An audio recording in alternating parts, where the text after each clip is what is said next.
அன்பார்ந்த வாக்காளர் பெருமக்களே, எப்படி இருக்கீங்க?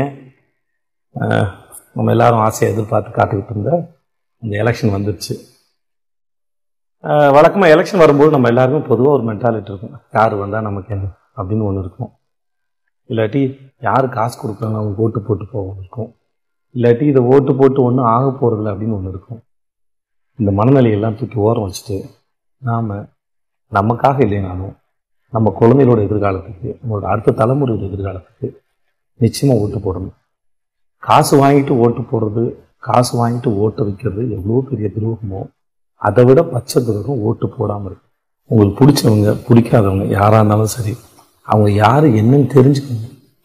அவங்களால நமக்கு என்ன பயன் அப்படிங்கிறத விட இந்த நாட்டுக்கு என்ன பயன் யோசிச்சு பாருங்க. அதில் நம்மளோட சுயநலமும் இருக்கு.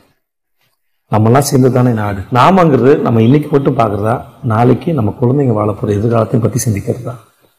நம்ம குழந்தைங்களோட எதிர்காலம் முக்கியம். ஸோ நம்மளை ஆள போகிறது யார், நம்ம யார்கிட்ட ஆட்சியை கொடுக்க போகிறோம், அவங்களுக்கு என்ன தகுதி இருக்குது, அவங்க இதுக்கு முன்னாடி என்ன செஞ்சுருக்காங்க, அவங்க என்னெல்லாம் சொல்கிறாங்க அப்படிங்கிறத அலசி ஆராய்ஞ்சு ஓட்டு போடுங்க.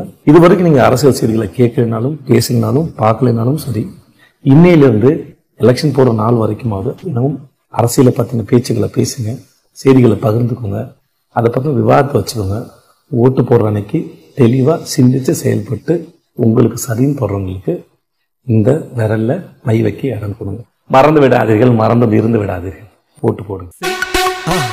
மறக்காம சர்ப்ரைஸ் பண்ணுங்க.